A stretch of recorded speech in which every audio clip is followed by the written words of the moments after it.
আগের দিন তোমাদেরকে দেখিয়েছিলাম আমি বাজার করতে গেছি পুজোর শপিং।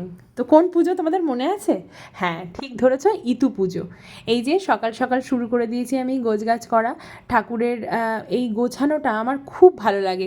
তোমরা কারা কারা এই পুজোটা করো আমাকে কিন্তু একটু কমেন্ট করে সবাই জানাবে। তোমাদের কেমন লাগছে আমার ভিডিওগুলো সেটাও একটু কমেন্ট করে জানিও না, খুব ভালো লাগবে। তো এই দেখো আমি একদম ঠাকুর পুজোর জন্য সমস্ত কিছু রেডি করছি। আর এই পুজোটা করতে আমার ভীষণ ভীষণ ভালো লাগে। আমি খুব ছোটোবেলার থেকেই এই পুজোটা করি। আর আমার না একটা সময় মানে ছোটোবেলায় যখন সবাই বড়রা উপোস করতো আমার খুব ভালো লাগতো উপোস করা, পুজো করা, সেইগুলো করা। যাই হোক, এই অষ্টচাল অষ্টদুব্য দিয়ে মায়ের কাছে পুজো করা। তোমরা যারা ইতু পুজো করো তারা জানো যে এই পুজোটা করতে কত ভালো লাগে। আর এই গল্পের বইটা পড়তে আরও বেশি ভালো লাগে।